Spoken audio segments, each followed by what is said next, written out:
Morning, morning, morning. Good morning. Good morning to you. Let's call it 60 minutes now after 7 o'clock this Monday morning. It's the 1st of November. It's also the beginning of COP26 in Glasgow. And so to join us for our conversations on CARICOM after a little while away is Ambassador David Comissiong. Good morning to you, Ambassador. Good morning, Pearson. Good to see you back. Good to see you too, my friend. Thank you so much for coming through as always. Let's get our conversations going because there's a big summit on in Glasgow today and CARICOM has a delegation there as well. So I know for sure that we have representing Barbados our Prime Minister. I hope the world is ready for when she starts today. You know, our Prime Minister, Amor Mottley. We also have Marsha Cadell and Ambassador Thompson there too. So who else is representing our voice at this big conference? Well, I think most of the CARICOM heads of government will be there. Vice President Bharat Jagdeo of Guyana has been given overall responsibility for coordinating the CARICOM intervention in the conference. The conference is very, very important for CARICOM because we, of all people, we are the ones really on the front line of this climate crisis. Mm-hmm. You know, we are mainly small island developing states facing all of the consequences of global warming, the sea rise, the increasingly violent hurricanes, and all the rest of it. So we have a big investment in this conference. It is my understanding that Prime Minister Mottley will be one of the leading lead-off speakers in terms of the world leaders. Yes, so very important for us, Pearson. I think Barbadians need to be aware that a new consciousness is taking shape in the world, and to a large extent, our president is the person giving voice to it. And perhaps CARICOM can be seen as the midwife of it. But a sentiment is taking root that this world that we live in is too unjust, too unequal, and that countries like ours that have had, we've had that history of enslavement, of being looted and plundered. Others developed themselves at our expense. We came to independence. We were given nothing at the time of independence. Now we live in a world where we have had to do this superhuman effort to pull ourselves up. And at the same time now, we live in a world in which big countries that have created this problem, the Caribbean region contributes 0.2% of greenhouse gases, 0.2%. So we basically have played virtually no role in global warming. These are the big countries. They are the main contributors. They have benefited from these big industries, developed their wealth with these big industries, and yet we are to be expected to deal with all of these negative effects on our own resources. Right. Well, it can't work. And now that we have had the COVID-19 pandemic, and the crisis that has brought, this COP26 is extremely important because it is bringing the world together at this very critical time. And we are going to use this to say to the CARICOM countries are going to use this to say to these big and wealthy nations that this cannot go on. We cannot be treated in this way. We cannot be deemed to be invisible. Our real needs really need to be attended to.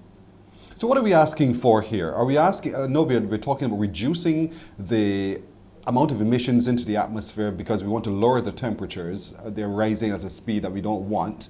And if we use the example of what's happening over the volcano, the Canary Islands, we can see the smoke. Imagine what happens with those big industrial nations and what they are emitting into the atmosphere, how that then falls on us and it also rushes to our shores. So what are we asking these world leaders to do? Well, the Intergovernmental Panel on Climate Change has said that this COP is perhaps the last opportunity to get it right, because you had the Paris Agreement about five years ago, and the big industrial countries that are causing the problem, they have made pledges to reduce their greenhouse gas emissions. But first of all, the pledges that they have made are not enough to keep the rise in the world's temperature to 1.5 degrees Celsius or less by the end of this century. So first of all, even what they have pledged is not enough. But in addition to that, the experts have said that they're not even honoring those pledges. And so the experts have said that, look, this is the last opportunity. So they must come to this conference. They must they must not only make enhanced pledges to reduce their greenhouse emissions, but they must stick to them.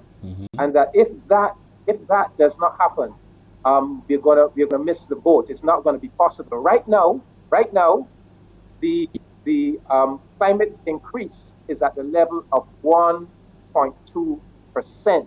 This is 1.2 degrees Celsius above pre-industrial levels of the world's climate. So we are already well on our way. In fact, if nothing changes, it is estimated that the world's climate will increase to 2.7% by the end of this century. So that's the first thing, Pearson. We are going to use this COP to send a very strong message that this is expected of them. And our viewers should know that we have something called the Caribbean Community Climate Change Center. This is our CARICOM institution that deals with all matters pertaining to climate change. So our CARICOM delegations are going to this conference well briefed by we call it the 5Cs, the Caribbean Community Climate Change Center. So that's one. But secondly, we're also saying to them, Pearson, we did not cause this problem. You caused this problem, but we are the ones facing all the negative consequences. We therefore have to adapt to this new type of climate. We have to build more, resilient structures, more resilient to hurricanes. We have to protect our reefs. A whole host of things we have to do, and it costs money. So this adaptation that we need to do, you need to finance it, not us. We can't be expected to finance it when you are the one who put us in this quandary. Now, 5 years ago, Pearson, these industrial countries, they promised that by 2020, they will be making available to developing countries climate finance at the level of $100 billion per year. They have not met that target, right? They have not met that target. And in any case, the scientific experts are saying it is going to have to be more than $100 billion a year. In fact, you have to scale it up really to trillions. I mean, the problem is that intense. So we are going to be pressing them. First of all, you must deliver a minimum of that promised $100 billion a year. But secondly, a greater percentage of that money must come to adaptation. In terms of the Caribbean, what we need is adaptation. Yes. Some of they tend to prioritize something called mitigation. Well, mitigation is when you already have some big industry and you need now to reconfigure your technology to make it more environmentally friendly. We don't have big polluting industries, but our need is really adaptation to this, all of the negative consequences of this rising temperature. So we are saying to them, much more of that money must come to adaptation. And secondly, much more of that money must be directed specifically to small island developing states, which are the most vulnerable countries to climate change. So you would know that just the week before last week, we had as our guest here in Barbados the executive Yes. director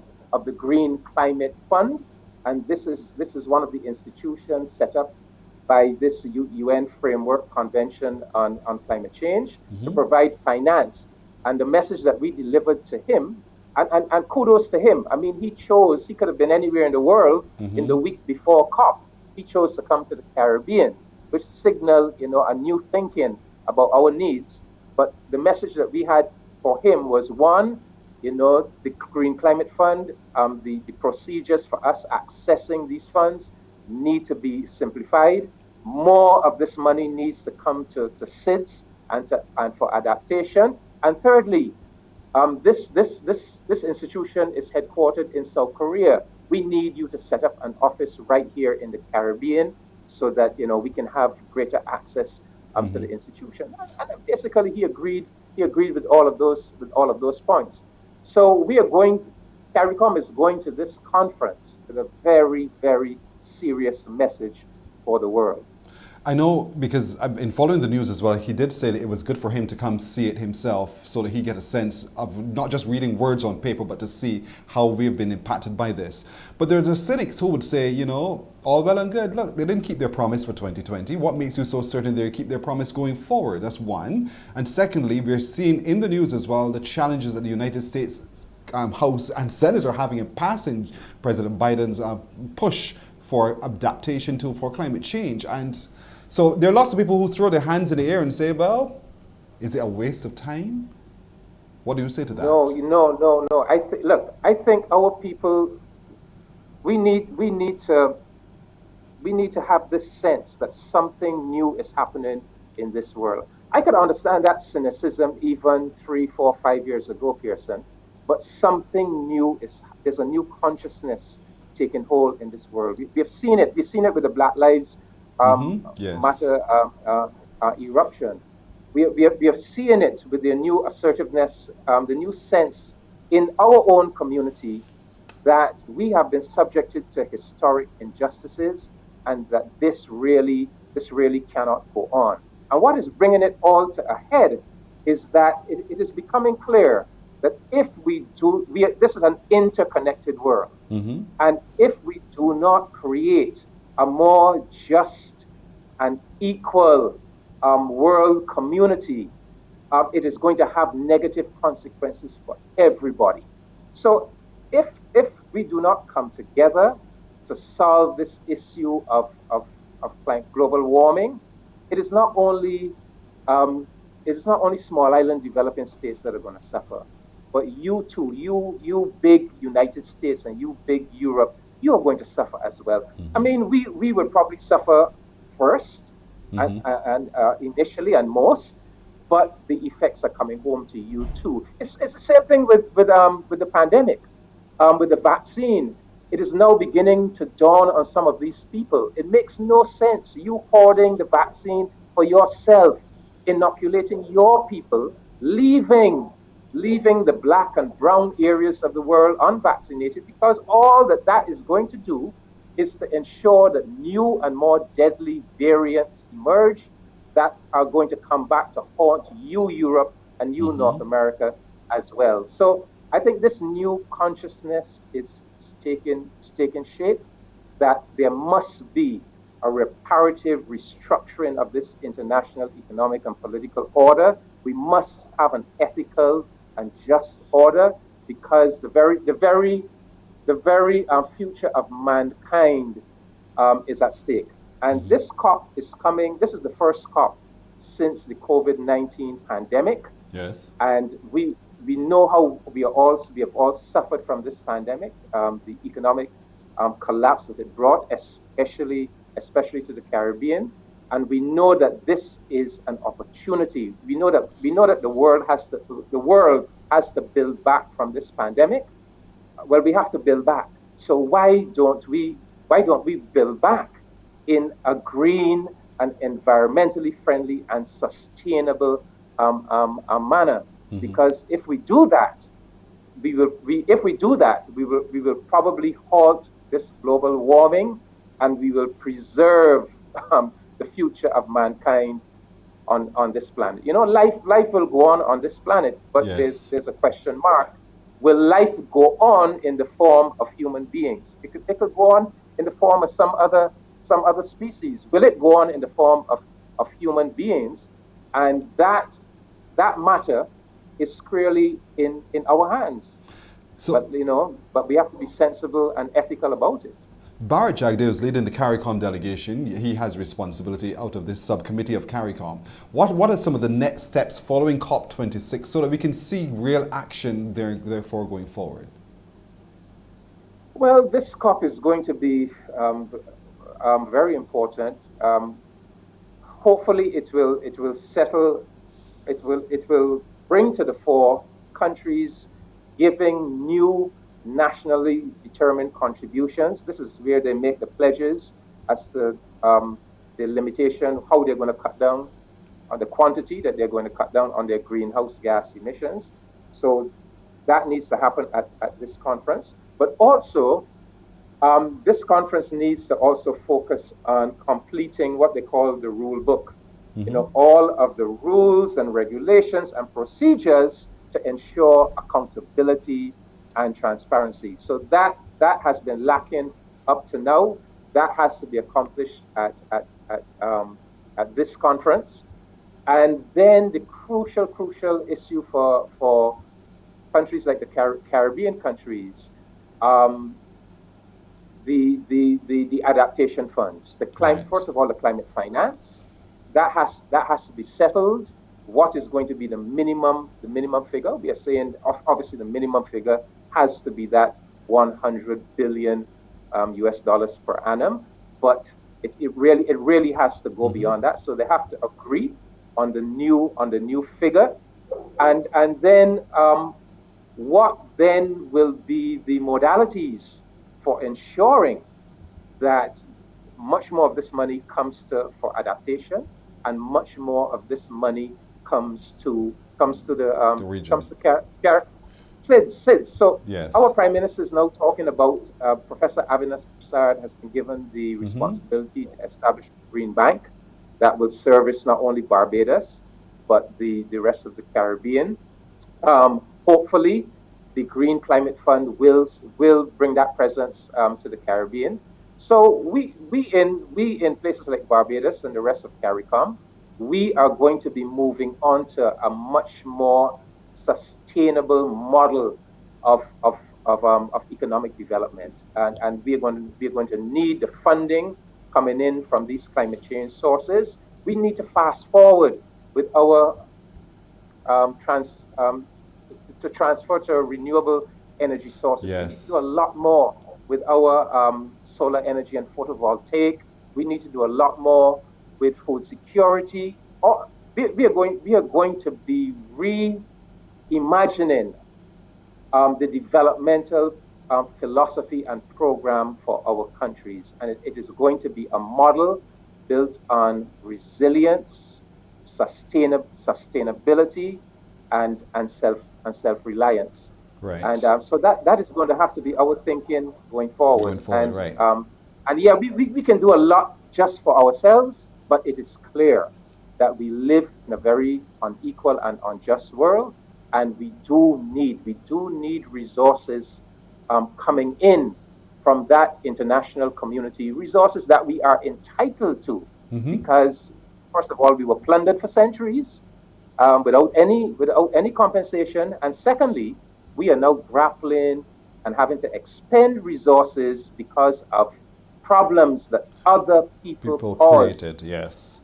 And they benefited from causing those problems, and therefore they have a moral and I dare say a legal responsibility to help us to adapt to that situation. Note, Pearson, the United States can just print. The United States has printed $7 trillion to deal with the COVID-19 pandemic. They can just print money. We don't have that luxury. That luxury at we all. don't have the luxury of just being able to print money. Indeed. So it's a very unjust and unequal world that we live in, and we have a new determination to change that, to make it an ethical and humane international order.